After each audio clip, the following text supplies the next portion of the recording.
अंदर చుట్టాలే రా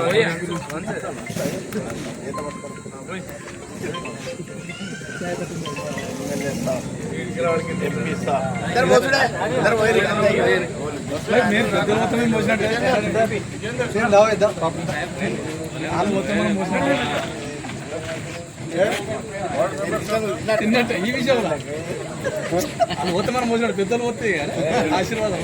కరీంనగర్ నుండి బ్రిడ్జి కొరకు గౌరవ ఎమ్మెల్యే గారి సహకారంతో, గౌరవ ఎంపీ గారి, కేంద్ర మంత్రి గారి సహకారంతో మనకు పెద్ద ఎత్తున కోట్ల నిధులు కూడా మంజూరు చేయించడం జరిగింది. వాళ్ళిద్దరు కూడా వారిద్దరు కూడా మనం కృతజ్ఞతలు తెలియజేస్తున్నాం అందరి తరఫున. పోతే ఇది ఒక టెక్నికల్ ఇష్యూ. ఇది ఎక్కడ రావాలి ఎక్కడ పోవాలి అనేది అధికారులు అంటే chief engineer, SC, EE, AE వాళ్ళందరూ చూసుకునే కార్యక్రమం. నేను మన్మోహన్ రావు ఇక్కడ లేకపోతే కనక తిరుపతి వ్యాసవాడలో ఇంకెక్కడ అంటే అయ్యేది కాదు. ఎక్కడ అంటే ఆ 71 కోట్లు మనకు ఆ నిధులు సరిపోయే వీలుంటుందో అక్కడనే వాళ్ళు చేస్తారు. అది కూడా ఎక్కువ ప్రజలకు లాభం అయ్యేటట్టుగా చేస్తారు. దయచేసి కొందరు మరి మిత్రులు అనవసరంగా అవాకులు చవాకులు పేలుతూ దీన్ని డిస్టర్బ్ చేయాలనే కార్యక్రమం పెట్టుకున్నారు. ఎక్కడ కూడా కాకుండా అయిపోతుంది. ఇది చొప్పనపల్లి గారు దయచేసి వాళ్ళకి కూడా హెచ్చరిస్తున్నా. ఈ సభ నుంచి మీ అందరి సమక్షంలో ఇటువంటి కార్యక్రమాలు చేయకండి. మనం అధికారులకు బండి సంజయ్ గారికి, ఎమ్మెల్యే గారికి వదిలిపెడతాం. వాళ్ళు ఎక్కడ తీసుకొచ్చినా మాకు సంతోషమే. కావాల్సింది బ్రిడ్జ్. ఇది 50 సంవత్సరాల నుంచి తెలుస్తున్నటువంటి బ్రిడ్జ్ రావడం సంతోషం. కానీ నా ఊరికి, నీ ఊరికి, నా పొలం, నా భూమి అని చెప్పి కాకుండా మనం ఈ ప్రాంతానికి అనుకోని విధంగా మండలం వచ్చింది. ఇప్పుడు మన బ్రిడ్జ్ కూడా చేసుకుంటే మన గన్నేవరం ఈ ప్రాంతం మండలం కూడా చాలా అభివృద్ధి పరంగా నడుస్తుంది. ఇప్పుడు అన్ని విధాల అందరికీ, విద్యార్థులకు కానీ, యువకులకు కానీ, ముసలివాళ్ళకు కానీ, పేషెంట్లకు కానీ అందరికీ కూడా లాభం జరిగే కార్యక్రమం. దయచేసి నేను ఈ పత్రికాముఖంగా కోరుతున్నా, దీన్ని డిస్టర్బ్ చేయకండి. వాళ్ళు ఎక్కడ అయినా కూడా మనం శిరసాధిస్తాం. ఈ కార్యక్రమం తొందరగా చేసుకుందామని చెప్పి ఈ సభగా మీ అందరి ఈ సమస్యలను తెలియజేస్తాం. ముఖ్యంగా మనకు డిఆర్ఆర్ నిధుల నుంచి, సెంట్రల్ గవర్నమెంట్ నిధుల నుండి బండి సంజయ్ గారు మనకు శాంక్షన్ తీసుకొచ్చారు. దానికి స్థానిక ఎమ్మెల్యే గారు అన్ని విధాల తను కూడా ఢిల్లీకి పోయి తను కూడా ప్రయత్నం చేసి శాంక్షన్ వచ్చే వరకు కూడా ఇద్దరు తీవ్ర ప్రయత్నాలు చేసి మనకు శాంక్షన్ ఇప్పించారు. దాని తర్వాత మనకు ఫస్ట్ ఏమన్నారు, చొక్కరాపల్లె, కాజీపూర్ టు చొక్కరాపల్లె అంటే చొక్కరాపల్లె నుంచి దూరం అవుతుంది కాదు, మాకు గన్నేరువరం కావాలని మనం ఒకసారి ఎమ్మెల్యే గారి దగ్గరికి పోయి అడగడం జరిగింది. వారు మన ఎంపీ గారు కూడా అడగడం జరిగింది. ఇద్దరు కలిసి కూడా సరే టెక్నికల్ ప్రాబ్లం ఉంటుంది, అది మేము చూస్తాము, దాన్ని అటుకెళ్ళి అవుతుందా ఇటుకెళ్ళి అవుతుందా అని చూసిరు. వాళ్ళు వచ్చిరు, సర్వే చేసుకుంటారు. సర్వేకి మనం ఎలాంటి అభ్యంతరాలు తెలుపుడు కూడా కాదు. మనం చొక్కరాపల్లె కానీ గన్నేరువరం కానీ మనకు ఆదాయం నుంచి ఆల్రెడీ చేస్తున్నామని వాళ్ళు చెప్పడం జరిగింది. ఇంకా ఏ రకంగా చేసినా కానీ మనకు కావాల్సింది బ్రిడ్జి కావాలి. మనం అనవసరంగా ఇదేదో జేఏసీ మేము ఇది కొట్లాడినాము అది కొట్లాడినాము. కొందరైతే ఇక్కడ ఉన్నోళ్ళు నాకు తెలిసిన మటుకు ఆ డ్యామ్ పోయినప్పుడు కూడా ఇక్కడ పుట్టిన వాళ్ళు లేరు. అటువంటి వాళ్ళు కూడా ఇలా మాట్లాడడానికి అర్థమే లేదు. అది డ్యామ్ అనేది నాకు తెలుసు. నేను అప్పుడు డ్యామ్ పోయినప్పుడు నేను 17-18 సంవత్సరాలు ఉన్నా. అది ఎట్లా పోయింది ఏంది అనేది తెలుసు. ఆ డ్యామ్ పోయిన రోజు ఇటు ఉన్న దాదాపు పుట్టనోళ్ళు కూడా ఉన్నారు. పుట్టనోళ్ళు కూడా మేము డ్యామ్ పోయినప్పుడు కొట్లాడినాం, మేము భూములు కొట్లాడినాం, మా బాయిలు పోయినాయి, ఎడవేనాయి, ఎవరే పోయినాయి, ఎక్కడ పోయినాయి. పోయిన వాళ్ళు అందరూ పక్కకే ఉన్నారు. ఏది పోలేదు. అట్టిగా వేస్ట్గా మాట్లాడు తప్పు ముచ్చట. ఆయన నన్ను ఒకసారి ఆఫీస్కి పిలిచారు, నన్ను ఈడికి స్ట్రైక్ గార్డ్కి పిలిచారు. స్ట్రైక్ గార్డ్కి వెళ్తే నేను పోలేదు. ఆఫీస్ కంటే నేను పోయినా. ఇటు ఉన్న వాళ్ళందరూ ఏమనుకున్నట్టు ఈయన పోయినా నేను పోలే. ఆఫీస్ కాడికి పోయినాక ఆఫీస్ కాడ ఇది పరిస్థితి అంటే అట్లా కలవదా. రామచంద్రం అంటే నాతో ఆర్గ్యుమెంట్ చేసుకున్నాడు. లోపల ఆఫీసులో కూడా చెప్పిన సార్ అది కాదు, బ్రిడ్జ్ మీకు ఎట్లా టెక్నికల్ ఇష్యూ ఉంటే అట్లా ఇది, మేము అన్నది వాళ్ళు అన్నది మేమన్నది మీరు ఏం తాగంటే ఏం లేదు సార్, మాకు ఇక్కడ ఇవ్వలేం లేదు, మీరు అధికారులు ఏ విధంగా చేసేదంటే ఆ విధంగా మేము ఒప్పుకున్నాడు అని చెప్పొచ్చిన. ఆ రోజు అడిగింది కూడా కంకర్ రోడ్డు గురించి అడిగిన, బ్రిడ్జ్ గురించి కూడా మాట్లాడలే. ఆ రోజు పోయిన రోజు ఎక్కువ వీళ్ళు ఏదో మాట్లాడేది. కానీ నేను అటువంటి తప్పుడు పని చేయలేదు, తప్పుడు అవసరం లేదు. నాకు నన్ను ఏదో కటకం తిరుపతి అటు వేయండు ఇటు వేయండు అనేది దేనితో ఉట్టించి నేను పోలేదు అనడానికి వీల్లేదు. కానీ ఆఫీస్కి పోయినాను, కానీ ఇక్కడికైతే పోలేదు. ఏ విధంగానైనా మనకు వాళ్ళిద్దరు సహకారం ఉంటుంది, మనకు ఖచ్చితంగా మనకు వస్తుంది. ఆదాయం వల్ల నుంచి సర్వే చేశారు. నేను అడిగినా కూడా ఆఫీసులో ఇదే దగ్గర అయితే ఇదే నియరెస్ట్ ప్లేస్, మాకు ఎలాంటి భూమి కొనే అవసరం లేదని చెప్పినాము.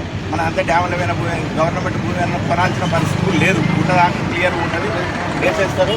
దానికి అనుమానమే లేదు. మనం ఎలాంటిది అవతల వాళ్ళు ఏమన్నా చేసుకొని ఏదైనా మాట్లాడుకున్నాం, అనవసరంగా రాతాంతం చేసి దీన్ని కావాలని డిస్టర్బ్ చేస్తాను. కానీ అటువంటి డిస్టర్బ్ చేస్తే మాత్రం మర్యాద ఉండేది, బాగుండేది కూడా. ఇక మనం ఎన్నిసార్లు చెప్పినా అది కరెక్ట్ లేదు. మనం కూడా ఒకసారి ఏదో ఒకటి తెలుసుకోవాల్సి వస్తుంది. బట్టిగా ఇటు అటు అనుడు కాదు, మేము ఇటు అనుడు మీరు అటు అనుడు ఇదంతా అంటే మంచిగా ఉండేది. దానికి మరిగా వ్యతిరేకంగా ఉంటే బాగుండదు అనేది, డిస్టర్బ్ కావద్దనే ఉద్దేశంతో మనం వ్యతిరేకం చేస్తూనే ఉన్నది. కానీ అధికారులు ఏ విధంగా చేసినా మనం సంతోషపడదాం. దానికి మీరు మనందరం కలిసి సహకరిస్తాము. మనం అందరం యూనిటీగానే ఉండి ప్లాన్ చేసుకుందాం, వేరే ఉద్దేశం ఏం లేదు. నమస్కారం. మనం ఈ విద్య అన్నది ఎందుకంటే మనకు అక్కడ 2013 నుంచి అది కొట్లాడేది కరెక్టే. కొట్లాడిన తర్వాత మనం ఏం చేసినంటే ఇక్కడికి కాదు చుక్కరపల్లి అన్నది. చుక్కరపల్లి సాధ్యం కాదు, గన్నేరువరం మండలానికే కావాలని మనం ఇక్కడ ఉన్న విలేజ్ అందరం కలిసి మనం ముందు వేసినప్పటికైనా ఎమ్మెల్యే సార్ దగ్గర పోయి అడిగినాం, సంజయ్ అన్న దగ్గర పోయి అడిగినాడు ఈ పబ్లిక్ వర్షించే తట్టే ఖచ్చితంగా గన్నేరువరం వేద్దామని చెప్పారు. అదేవిధంగా మనకు ఎనగందుల నుంచి గన్నేరువరం ఎత్తురు వేసినందుకు 3 మండలానికి మంచి ఉపయోగిస్తుంది. ఇల్లాదగుంట కానీ, బెల్జంకి కానీ, గన్నేరువరం కానీ మనకి ఎప్పటికైనా హైదరాబాద్ అంటే అందుబాటులో దగ్గర ఉంటుంది.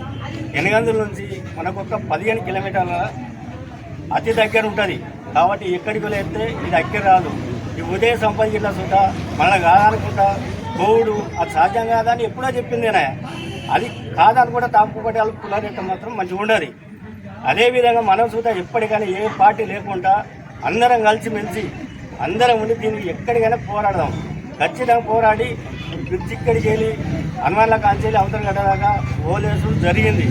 అదేవిధంగా మనం పోరాడైనా ఎప్పటికి వెనకకు అడిగేయకుండా ఖచ్చితంగా దీన్ని అయ్యేదాకా పెట్టేది లేదు. ధన్యవాదాలు తెలియజేస్తున్నాం. బ్రిడ్జి జేఏసీ అని చెప్పుకొని కొంతమంది వ్యక్తులు వాళ్ళ దగ్గర వీళ్ళ దగ్గర 5 రూపాయలు అడుక్కొని బతకడానికి కాదు. దయచేసి మీరు ఇంకొకసారి బ్రిడ్జి గురించి జీనంగా రావాలి, మైసమ్మ గుట్ట నుంచి రావాలి, చుక్కరపల్లి నుంచి రావాలని కాదు. గతంలో మేము ముట్టక ముందు నుంచి ఉన్న ఆదాన మండల కాడికి వెళ్ళిన తుబ్బ ఎలుగందుల దారి, దాన్ని ఆల్రెడీ అధికారులు కనుగొన్నారు. ఈ ఒక్క దారి వేయడం వల్ల, ఈ బ్రిడ్జి వల్ల 3 మండలాలకు సౌకర్యంగా ఉంటుంది, గన్నేరువరం మండల ప్రజలకు సౌకర్యంగా ఉంటుంది. ఈ మైసమ్మ గుట్ట నుంచి రావాలని చెప్పేసి అక్కడ ఉన్న చేదో చిన్న 2 గ్రామాలను పట్టుకొని జేఏసీ అని చెప్పి జేఏసీ చైర్మన్ అని చెప్పి జేఏసీ అనే మీనింగ్ కూడా నీకు తెలియకుండా జేఏసీ అని పెట్టుకొని 10 మంది కలితో జేఏసీ కాదు. జేఏసీ అంటే ప్రజలకు ఉపయోగకరంగా ఉండే జేఏసీ కావాలి. మీరు కూడా మాతో సహకరించి ఈ బ్రిడ్జి కోసం పాటుపడడానికి రండి. మీరు కూడా మాతో భాగస్వాములు కండి. కానీ అనవసరంగా అవాకులు చెవాకులు చేసుకుంటూ బ్రిడ్జి ఈనంగా కావాలి, ఆనంగా కావాలి, లేకపోతే ఇటాటు కాకుండా ఇక్కడనే బంద్ చేద్దామని చెప్పేసి మీరు లోపల ఉన్న మీ మనసులో ఉన్నది ఇలా చూపించకండి. ఒక్కవేళ అలా చేస్తే మాత్రం మర్యాదగా ఉండదు. తీవ్రంగా ఖండిస్తున్నాం దీన్ని. కోమపల్లి సత్యనారాయణ గారు, మరి ఎంపీ బండి సంజయ్ గారు మన గన్నేరువరానికి బ్రిడ్జి రావడానికి కొరకు కృషి చేసి మన నిధులు కూడా తీసుకొచ్చినారు. వారి నిధులు తీసుకొచ్చిన వాళ్ళందరికీ మన గన్నేరువరం మండలం అభినందనలు తెలియజేస్తూ ఈ కార్యక్రమం ఇంకా దీన్ని పోరాటం చేస్తూ బ్రిడ్జి వచ్చేంత వరకు కూడా ఎమ్మెల్యే గారిని, ఎంపీ గారిని బాగా మనం వాళ్ళకు సహకరించి దీన్ని బాగా కృషి చేసి మనం తెచ్చుకోవాలి. అదేవిధంగా సంపత్ ఉదయ్ గారు ఈ బ్రిడ్జి జేఏసీ పెట్టి ఆ జేఏసీ దేనికి పెట్టినా ఆయనకు తెలియదు. వీడియోలు కూడా వాళ్ళు ఏమో వీడియోలను మిక్స్ చేస్తుండ్రు. ఖబర్దార్ ఉదయ్, మీ ఇష్టం ఉన్నట్టు వీడియోలు పెట్టుకుని ఇష్టం ఉన్నట్టు కార్యక్రమం పెట్టుకుని చేస్తే గన్నేరువరం మండల కేంద్రంలో నువ్వు అడుగు పెట్టే పరిస్థితి లేదు, అడుగు పెడితే కూడా ఊరుకునే పరిస్థితి లేదు. నువ్వు ఒక దేనిలో ఏ రకంగా నువ్వు ఆలోచిస్తున్నావు, ఏ రకంగా నువ్వు చేసే కార్యక్రమం దమ్ముంటే గన్నేరువరం మండలంలోకి వచ్చి ఇక్కడ మాట్లాడి చెప్పు. నువ్వు పెట్టే ఫోటోలు కూడా మా అనుమతి లేకుండా మా వీడియో పెడుతున్నాం, మా ఫోటోలు పెడుతున్నాం. ఖబర్దార్ ఉదయ్, మళ్ళీ ఒకసారి ఇట్లా జరిగితే మాత్రం ఊరుకునే పరిస్థితి లేదు.